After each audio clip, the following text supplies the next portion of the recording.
Hello guys, मेरा नाम नमन पाठक है और आज आप सभी का डिजिटल विद्यापीठ चैनल में स्वागत है। गाइस, लास्ट की वीडियो में हमने एक्सरसाइज को डिस्कस किया था जो चैप्टर नंबर 1 की थी और उसी के साथ हमारा चैप्टर नंबर 1 भी कंप्लीट हो गया था। उसकी पूरी की पूरी जो 13 वीडियोस हैं, उन 13 वीडियोस की जो लिंक है वो आपको डिस्क्रिप्शन बॉक्स में मिल जाएगी। इस चैप्टर को पढ़ने से पहले आप उस चैप्टर को डेफिनेटली पढ़ लीजिएगा, नहीं तो फिर बहुत सी चीज़ें जो हैं वो लास्ट से लिंक हैं। ठीक है, उसमें बेसिकली हमने कुछ नहीं, मैटर को पढ़ा था। मैटर के बाद हमने वो उसके बेसिक डेफिनेशन देखा था, उसको कैरेक्टरिस्टिक्स को देखा था, फिर उसके टाइप्स को हमने समझा था, सॉलिड लिक्विड गैस तीनों को समझा था हमने। अलग अलग वीडियोस सेपरेट बनी हुई हैं, आप जाके वहाँ पे देख सकते हो। और साथ में आपने उसमें एवोपरेशन को समझा था और फैक्टर इफेक्टिंग एवोपरेशंस को भी समझा था। सो गाइस, होप सो कि वो आपको सब कुछ क्लियर होगा। और उसके बाद अब हम डिस्कस करेंगे चैप्टर नंबर 2, केमिस्ट्री का ही जो है चैप्टर। ये जो चैप्टर है वो केमिस्ट्री को ही बिलोंग करता है।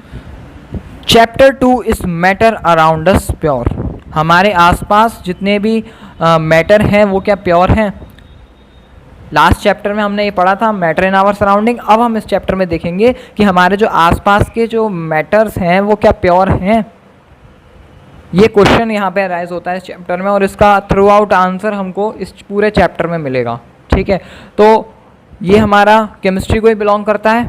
और बिना टाइम को वेस्ट करते हुए अब मैं इसके जितने भी मेन टॉपिक्स हैं उनको बताता हूँ और जो हमारा पहला टॉपिक्स है उसको स्टार्ट करता हूँ। तो गाइस, इसमें बेसिकली हमारा जो पहला टॉपिक रहेगा वो इंट्रोडक्शन रहेगा। इंट्रोडक्शन के बाद हम देखेंगे व्हाट इज़ मिक्सचर। अब देखिए, यहाँ पर जो क्वेश्चन है वो चैप्टर के में ही छुपा हुआ है, जो चैप्टर का नेम है उसमें ही क्वेश्चन है कि is matter around us pure. तो अब यहाँ पर जितने भी टॉपिक्स होंगे आप उसमें भी देखेंगे क्वेश्चन एराइज होंगे और क्वेश्चन एराइज होने के साथ साथ उन आंसरों को हम देते हुए चलेंगे और टॉपिक्स को समझते हुए जाएंगे। देखिए, पहला जो है वो व्हाट इज मिक्सचर है। सेकंड जो उसमें आएगा वो टाइप्स ऑफ मिक्सचर आ जाएगा। फिर थर्ड एक क्वेश्चन एराइज होता है व्हाट इज सोल्यूशन। अब ये सारे टॉपिक्स चलते हुए आ रहे हैं, this is not a question. Next topic रहेगा व्हाट इज सोल्यूशन। उसके बाद what is suspension, what is colloidal solution. Next topic है separating the component of a mixture. इसमें बेसिकली हम देखेंगे कि जितने भी मिक्सचर होंगे, जब 2-3 कंपाउंड हमारे मिल जाते हैं, 2-3 एलिमेंट्स हमारे मिल जाते हैं, 2 या 2 से ज़्यादा, तो उनको हम मिक्सचर बोलते हैं। और जब उनको वो मिक्स हो जाएंगे तो उनके कंपोनेंट्स को हम अलग अलग कैसे करेंगे, तो वो काफ़ी सारी प्रोसेसेस हैं, काफ़ी सारी चीज़ें हैं, हम उनको डिटेल में डिस्कस करेंगे। उसके बाद आएगा हमारा फिजिकल एंड केमिकल चेंजेस और हमारा उसके बाद है what are pure substances and last topic रहेगा what are types of pure substances. ठीक है, तो बिना टाइम को वेस्ट करते हुए आज के हम पहले टॉपिक को स्टार्ट करेंगे, इंट्रोडक्शन, और उसमें व्हाट इज मिक्सचर को डिटेल में डिस्कस करेंगे with their types. So let's start now. How do we judge whether milk, ghee, butter, salt, spices, mineral water or juice that we buy from the market are pure? अब देखिए, यहाँ पर एक question arise हो रहा है आपके लिए दोबारा से कि आप कैसे जज करते हो कि आपके जो मार्केट में मिल रहा है मिल्क, घी, butter, salt, spices, mineral water, juice, ये जो भी आप मार्केट से खरीदते हो, ये आप कैसे जज करते हो, कैसे ये देखते हो कि ये प्योर है। ठीक है, तो आपने नोटिस किया होगा, have you ever notice that the pure written on the packs of these consumables. ठीक है, अब इन सभी जितने भी प्रोडक्ट होते हैं इन सब पे एक वर्ड लिखा होता है प्योर। ठीक है, आप कोई भी शॉप पे जाइए और वहाँ पर आप मिठाई लीजिए, मिठाई के जो डिब्बा होता है उस पर लिखा होता है प्योर देसी घी। ठीक है, या जो तो आप घी लेके आते हो उस पर लिखा होता है कि ये बिल्कुल गैया का जो प्योर घी है, काऊ का बिल्कुल प्योर घी है ना।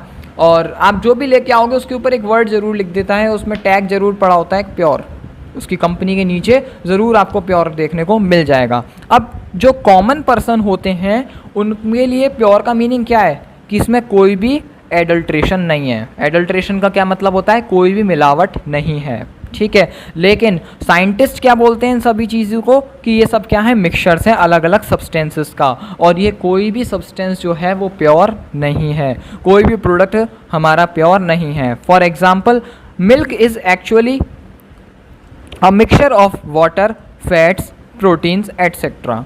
अब देखिए, जो मिल्क है वो हमारा हमारे लिए प्योर है। हम जब देखते हैं पैक पे देखते हैं वो बिल्कुल प्योर है, वाइट दिख रहा है हमको, प्योर वाइट, लेकिन साइंटिस्ट के अकॉर्डिंग वो प्योर नहीं है। वो किस किस चीज़ों का मिक्सचर है? वो वाटर का, फैट का, प्रोटीन्स का, इन सब का मिक्सचर है, कंबाइंड मिक्सचर है। When a scientist says that something is pure, it means that all the constituent particles of that substance are the same in their chemical nature। तो जब कोई साइंटिस्ट बोलता है कि ये कुछ समथिंग, कुछ भी जो भी है, कोई भी एक प्रोडक्ट है या कोई भी एक पर्टिकुलर चीज़ है वो हमारी प्योर है, तो उसका क्या मतलब है कि उसके अंदर जितने भी कंसिस्टेंट पार्टिकल्स हैं वो हमारे क्या हैं? वो सेम नेचर के हैं। केमिकली नेचर जो है वो सेम नेचर है उनका। केमिकली बात करें तो उनका जो नेचर है वो बिल्कुल सेम है। तो जो प्योर सब्सटेंस की डेफिनेशन निकल के आती है वो भी हमारी यही कहती है, a pure substance consist of a single type of particles. ठीक है, कि कोई भी प्योर सब्सटेंस कब कहलाएगा? जब उसके अंदर सिंगल टाइप ऑफ पार्टिकल्स, एक ही टाइप के पार्टिकल्स उसमें प्रेजेंट होंगे। दूसरे शब्दों में हम कह सकते हैं कि a substance is a pure single form of matter, कि किसी भी मैटर जो होगी उसकी एक बिल्कुल प्योर सिंगल फॉर्म जो होगी वो हमारा प्योर सब्सटेंस कहलाएगा। एग्जाम्पल के तौर पे आप देख सकते हो, गोल्ड होता है, वाटर हो सकता है, एट्सेट्रा। ठीक है, as we look around we can see that most of the matter around us exists as a mixture of two or more pure compounds. For example, sea water, minerals, soil, etc. are all mixtures। अब आपने आसपास देखा होगा हमारे ज़्यादातर जो products होते हैं, ज़्यादातर जो मैटर होते हैं वो हमको मिक्सचर की फॉर्म में मिलते हैं। प्योर सब्सटेंस हमें मिलता ही नहीं है, एग्जिस्ट ही नहीं करता है। ठीक है, जो मैक्सिमम चीज़ें हैं वो हमारी क्या हैं? वो मिक्सचर की फॉर्म में मिलती हैं, जो कि हमारे दो या दो से ज़्यादा कंपोनेंट से मिलके बनी हुई है। एग्जाम्पल के तौर पे सी वाटर, मिनरल्स, सॉइल एट्सेट्रा, ये सब क्या है? मिक्सचर्स हैं। अब इसके बाद हम अपने मेन टॉपिक की तरफ बढ़ते हैं आज का, वो है व्हाट इज़ मिक्सचर। मिक्सचर क्या है? तो mixture are constituted by more than one kind of pure form of matter known as substance. तो मिक्सचर एक तरीके का वो सब्सटेंस है जिसमें एक या एक से ज़्यादा प्योर सब्सटेंस जो हैं वो मिले हुए हों। मैटर के जो प्योर सब्सटेंस हैं वो एक या एक से ज़्यादा जब मिले होते हैं तो हम उनको क्या बोलते हैं? मिक्सचर बोलते हैं। A substance can not be separated into other kind of matter by any physical process. या फिर ये बोल सकते हो कोई एक ऐसा सब्सटेंस जिनको हम किसी दूसरे काइंड ऑफ मैटर में सेपरेट नहीं कर सकते किसी भी फिजिकल प्रोसेस से, वो भी हमारे क्या कहलाएंगे? मिक्सचर कहलाएंगे। We know that dissolved sodium chloride can be separated from water by the physical process of evaporation. ठीक है, तो अब जैसे इन्होंने एग्जाम्पल लिया सोडियम क्लोराइड का, डिजॉल्व्ड हमारा सोडियम क्लोराइड है वो हम आसानी से वाटर से सेपरेट कर सकते हैं फिजिकल प्रोसेस के through by the help of evaporation. ये हम लास्ट चैप्टर में पढ़ के आ चुके हैं। फिर भी सोडियम क्लोराइड क्या है? खुद में एक ऐसा सब्सटेंस है जो कि फिजिकल प्रोसेस के थ्रू केमिकल कंसिस्टेंट में कन्वर्ट नहीं हो सकता, सेपरेट नहीं हो सकता। इसी तरीके से जो शुगर है, शुगर भी एक ऐसा सब्सटेंस है जो एक ही काइंड के प्योर सब्सटेंस से मिलके बना हुआ है और उसका जो कंपोजिशन है वो पूरे में थ्रू आउट द सेम है। ठीक है, soft drink and soil are not single substance. Whatever the source of a substance may be, it will always have the same characteristic properties। अब सॉफ्ट ड्रिंक हुई, soil हुए, ये हमारे single substance से मिलके नहीं बने हुए। अब उनका कोई भी सोर्स रहा हो सब्सटेंस का, कुछ भी हो सकता है, लेकिन it will always have the same characteristic property. जो उनके केमिकल प्रॉपर्टीज़ होंगी, जो उनके कैरेक्टरिस्टिक्स प्रॉपर्टी होंगी, वो हमेशा सेम रहेंगी। इसीलिए हम क्या बोल रहे हैं कि ये जो मिक्सचर हैं इनमें एक से ज़्यादा जो है हमारा सब्सटेंस इसमें मिले हुए हैं। अब वो एक, दो भी हो सकते हैं, तीन भी हो सकते हैं, पाँच भी हो सकते हैं, वो डिपेंड करता है कि हमारा मिक्सचर क्या है। ठीक है, उसमें किस किस की रिक्वायरमेंट है और वो किस टाइप का मिक्सचर है। इसके बाद जो हमारा नेक्स्ट टॉपिक आता है types of mixtures. Depending upon the nature of the component that form a mixture we have different types of mixtures. अब उनके नेचर पे, जो कंपोनेंट है उनके नेचर पे डिपेंड करता है उसके मिक्सचर कि किस टाइप का मिक्सचर है। तो वो ब्रॉडली हमारे काफ़ी ज़्यादा टाइप में डिवाइड हुआ है। मेनली जो है वो हमारा होमोजीनियस मिक्सचर और हेट्रोजीनियस मिक्सचर में डिवीज़न हुआ है। अब इन दोनों को ही हम समझेंगे एक एक्टिविटी के थ्रू। तो देखिए कंसीडर करिए एक्टिविटी 2.1 को और समझने की कोशिश करिए। Let us divide the class into group A, B, C and D. अब देखिए ये एक्टिविटी है जो आप क्लास में परफॉर्म आसानी से कर सकते हो, और आपको क्या करना है, अपनी क्लास को 4 ग्रुप में डिवाइड कर लेना है, और एक ग्रुप का नाम ए, सेकंड का बी, थर्ड का सी एंड फोर्थ ग्रुप का डी। अब group A takes a beaker containing 50 ml of water and 1 spatula full of copper sulfate powder. Group B takes 50 ml of water and 2 spatula full of copper sulfate powder in a beaker. अब देखिए क्या करिए, group A को आप एक beaker दीजिए जिसके अंदर 50 ml आप वाटर मिला दीजिए और 1 स्पैचुला कॉपर सल्फेट का मिला दीजिए। अब स्पैचुला कुछ नहीं है, ये हमारा केमिस्ट्री लैब का ही एक पार्ट है, बिल्कुल ऐसा होता है जैसे आपकी चम्मच होती है, कुछ इस टाइप का ही होता है स्पैचुला।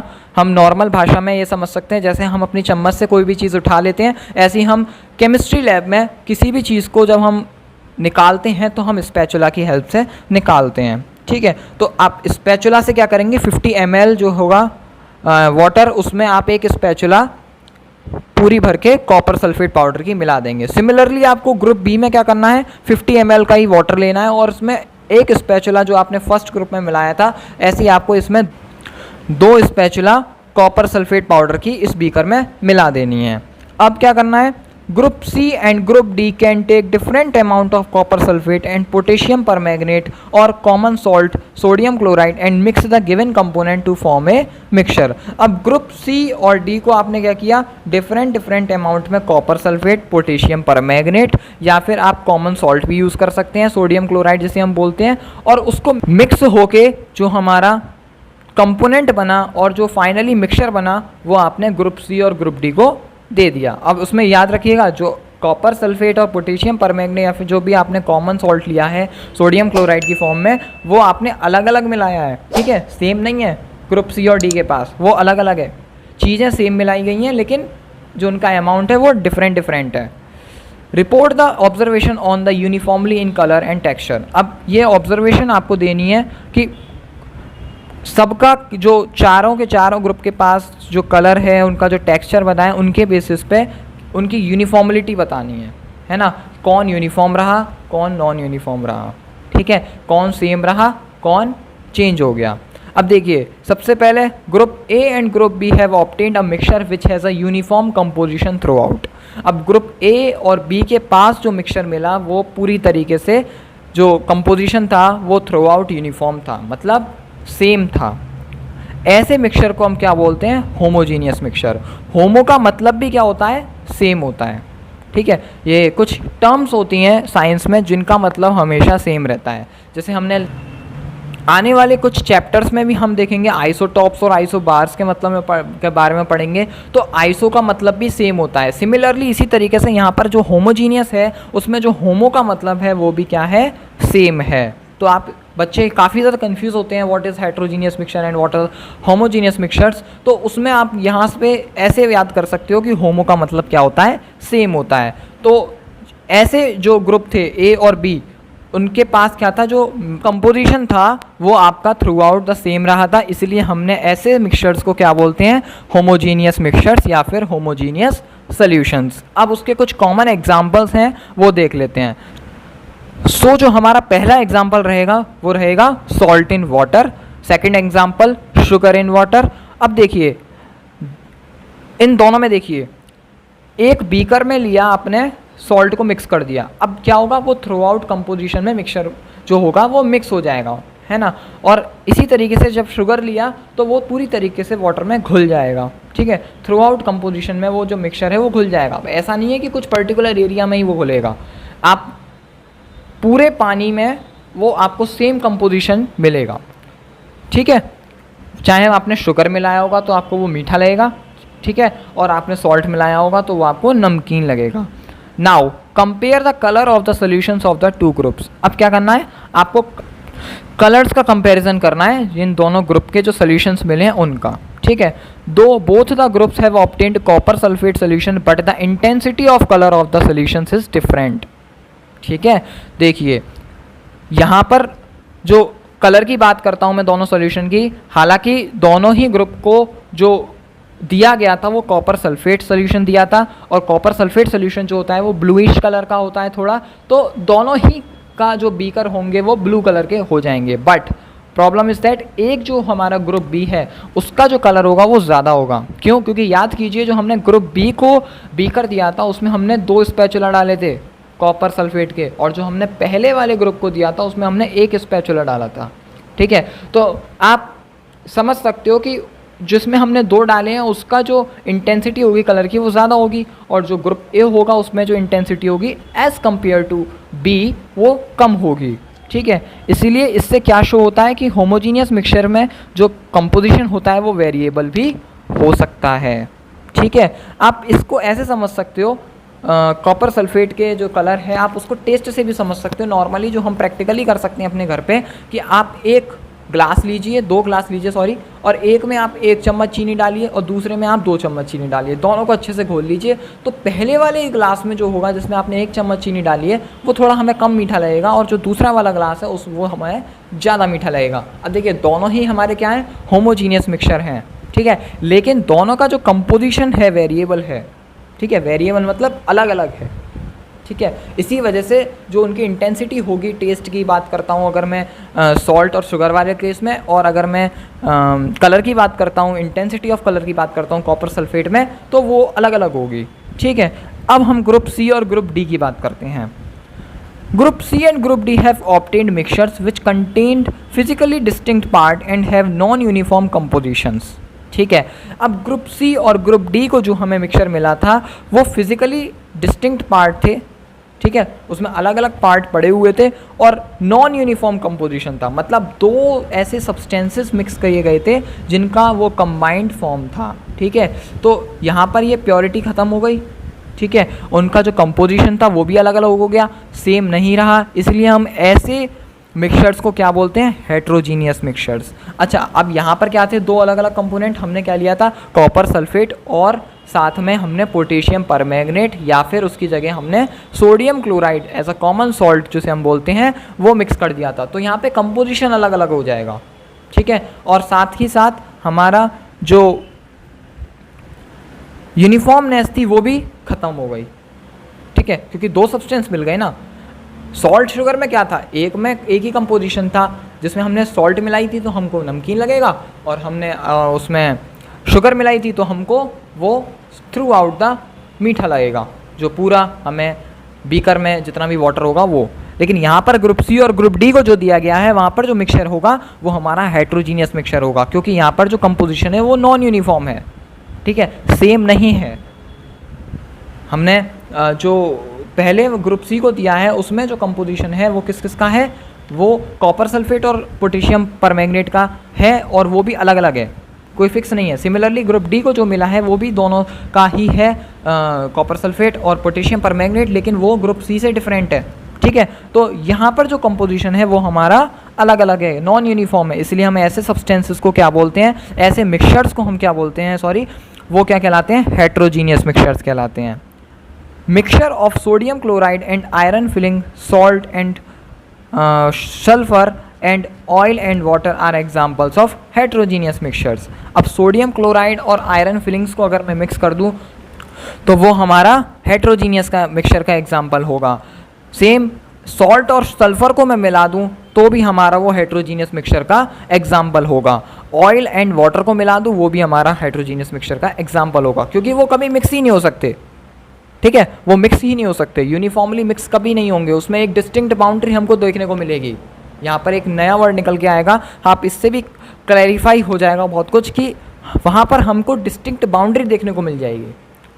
ठीक है, आप ऑयल और वाटर को मिला दीजिए तो दोनों सेपरेट हो जाएंगे, आप कितना भी कोशिश कर लीजिए, कितनी भी आप देर तक उसको मिक्स करने के लिए कोशिश कीजिए, स्टर करने की कोशिश करिए, लेकिन एट लास्ट आपको वो कभी भी मिक्सचर नहीं मिलेगा। ठीक है, होमोजीनियस मिक्सचर वो कभी भी नहीं बनेगा, कभी भी आपको यूनिफॉर्म कंपोजिशन देखने को नहीं मिलेगा। सो गाइस, मेरे ख्याल से आपको यहाँ पर आकर हेट्रोजीनियस और होमोजीनियस मिक्सचर में डिफरेंस पता चल गया होगा। ठीक है, इसके बाद हम सेकंड एक्टिविटी की तरफ मूव करते हैं और उससे भी समझने की कोशिश करते हैं। अब इसमें भी हमें क्या करना है, अपनी क्लास में 4 ग्रुप में डिवाइड कर देना है बच्चों को, A, B, C and D। ठीक है, और उसमें हर ग्रुप को अलग अलग सैंपल डिस्ट्रीब्यूट कर देने हैं, ठीक है। तो ग्रुप ए को हमने क्या किया, कुछ क्रिस्टल दे दिए कॉपर सल्फेट को, ठीक है, और ग्रुप बी को हमने एक स्पैचुला कॉपर सल्फेट दे दिया। ग्रुप सी को हमने चॉक पाउडर या फिर हमने जो व्हीट फ्लोर होता है वो दे दिया, व्हीट फ्लोर आप जो आटा खाते हो बेसिकली वो दे दिया। और हमने चौथे वाले ग्रुप को क्या दे दिया, कुछ मिल्क या फिर इंक की ड्रॉप्स दे दी, ठीक है। अब each group should add the given sample in water and stir properly using a glass rod. Are the particles in the mixture visible.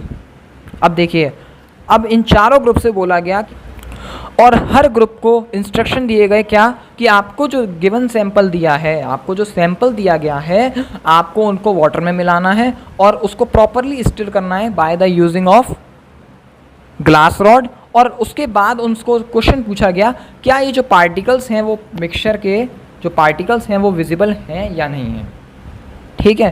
तो ग्रुप ए ने क्या मिलाया होगा, कॉपर सल्फेट को मिलाया होगा जो उसके कुछ क्रिस्टल्स दिए गए थे और उसको प्रॉपरली स्टिर किया होगा by the using of glass rod. Same spatula आपको कॉपर सल्फेट की दी गई थी, ग्रुप बी को यहाँ पर क्रिस्टल दिए गए थे और पहले वाले ग्रुप को यहाँ पर स्पैचुला में दिया था पाउडर की फॉर्म में।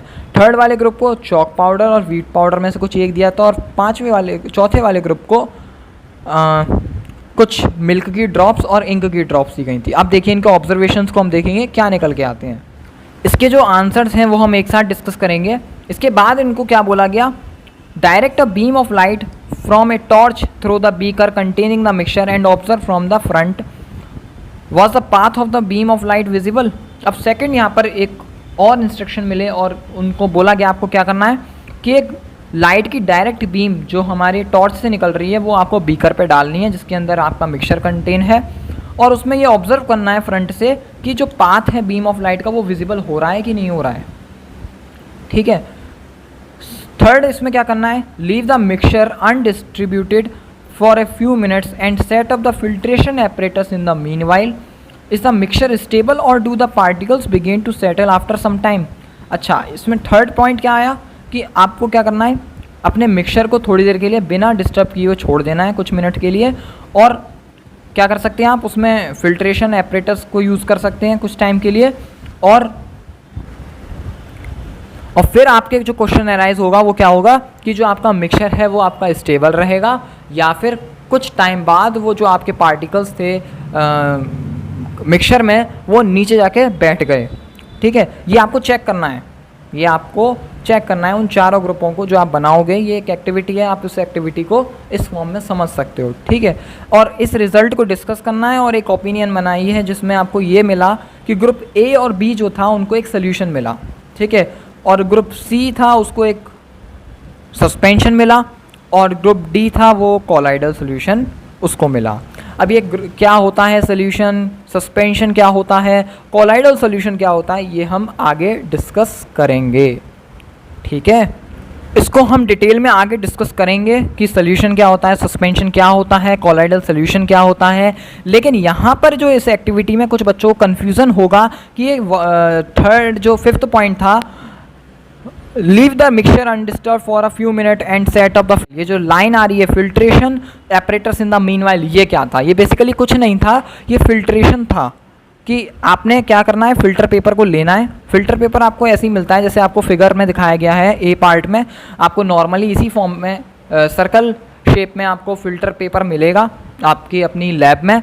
और आपको क्या करना है, फिर उसको इस तरीके से फोल्ड करना है, नीचे जो स्टेप मिला है आपको फिल्टर्ड पेपर में, ठीक है, फोल्डेड कर देना है और उसको फिर कोन शेप में कन्वर्ट कर लेना है। और कोन शेप में कन्वर्ट करने के बाद आप अपने जो फनल होगा आपकी केमिस्ट्री लैब में, उस फनल के ऊपर जो होता है उसमें जाकर उसको सेट कर देना है, ठीक है। जो कोन वाला शेप होता है, उल्टी कोन वाला जो पार्ट होता है उसमें आपको वो फंसा देना है, सेट कर देना है और उसमें आपका ये फिल्ट्रेशन प्रोसेस होती रहेगी। अच्छा, ये कर क्यों रहे हैं, क्योंकि देखिए उस प्रोसेस में हमें क्या करना था, उस जो इंस्ट्रक्शन दिया गया था उसमें वो एक क्या करना था, आपको अपने सोल्यूशन को, वो चारों ग्रुप थे उनके सोल्यूशन को क्या करना था, अपने जो भी सोल्यूशन मिला था, जो भी मिक्सचर मिला था उसको उसमें पुट आउट कर देना था, और जो भी आपका सेपरेट होना होगा पार्टिकल्स वो सेपरेट हो जाएंगे, नहीं होना होगा तो रहेंगे अपने उसी मिक्सचर में थ्रू आउट द मिक्सचर। तो उसमें यही तो ऑब्जर्वेशन करना था, तो इसीलिए आपको यहाँ पर फिल्ट्रेशन का यूज़ करना पड़ा। तो होपफुली आपको ये जो एक्टिविटी थी 2.2 वो समझ में आई होगी। इसके अलावा जो डिटेल बचती है इसकी कि व्हाट इज़ सोल्यूशन निकल के आया अब यहाँ से, व्हाट इज़ सस्पेंशन निकल के आया, और व्हाट इज़ कोलाइडल सोल्यूशन, ये जो 3 इंपॉर्टेंट टर्म्स निकल के आई, ये आने वाली फर्दर वीडियोस में हम डिस्कस करेंगे, ठीक है। सो मेरे ख्याल से आपको आज तक का क्लियर होगा। बस मैं एक बार लास्ट समरी बता देता हूँ कि मिक्सचर क्या होते हैं और टाइप्स ऑफ मिक्सचर क्या होते हैं। तो देखिए मिक्सचर कुछ भी नहीं है। मिक्सचर देखिए क्या है, जब एक या एक से ज़्यादा टाइप के जो प्योर सब्सटेंसेस होते हैं, किसी भी प्योर फॉर्म के पार्टिकल्स होते हैं, वो जब कंबाइंड हो जाते हैं तो वो हमारा क्या मिला देते हैं, मिक्सचर बना देते हैं, ठीक है।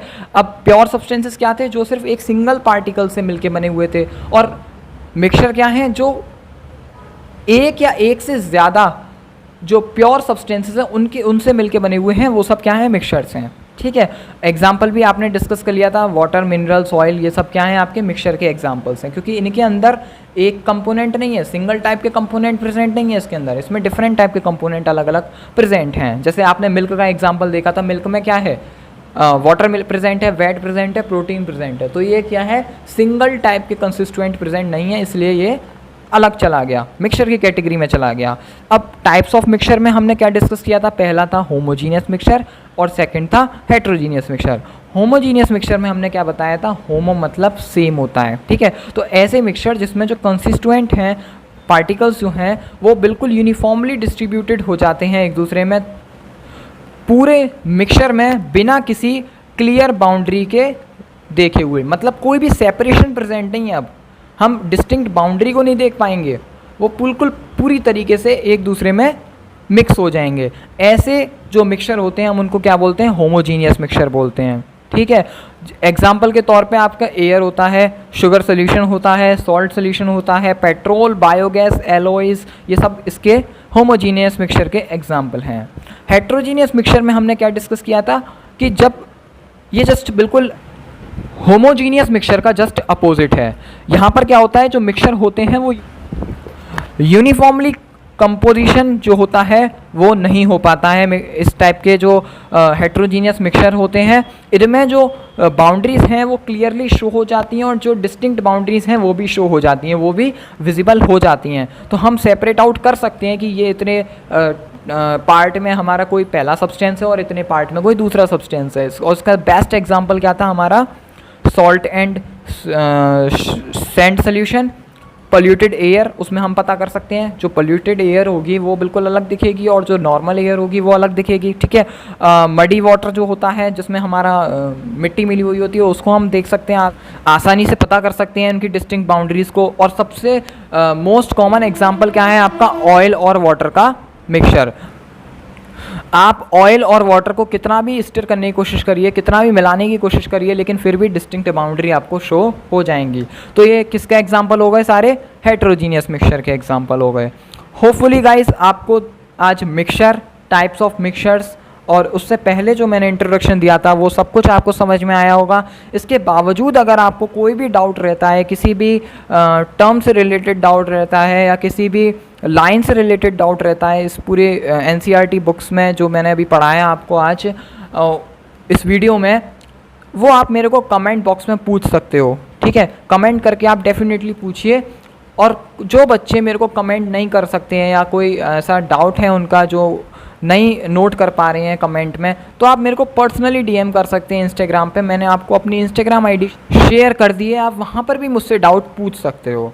अब जो बच्चे इंस्टाग्राम यूज़ नहीं कर रहे हैं या फिर कोई और प्रॉब्लम है, जिनको मतलब मोबाइल भी अवेलेबल नहीं है, तो डेफिनेटली उनकी फेसबुक ID तो अवेलेबल होती है। अब तो 3rd क्लास का बच्चा भी फेसबुक ID बना के घूम रहा है, तो आप मेरे को फेसबुक पे भी डायरेक्ट मैसेज करके मेरे से कोई भी क्वेश्चन होता है वो पूछ लीजिए और अपने डाउट्स को क्लियर कीजिए। लेकिन मेरी यही आपसे पर्सनल रिक्वेस्ट है और मैं हर वीडियो में भी यही बोलता हूँ कि आप अपने डाउट्स को क्लियर कीजिए। अगर आप अपने डाउट्स क्लियर नहीं करोगे तो आगे जाके आपको बहुत ज़्यादा प्रॉब्लम होगी जिसका आप अंदाज़ा भी नहीं लगा सकते।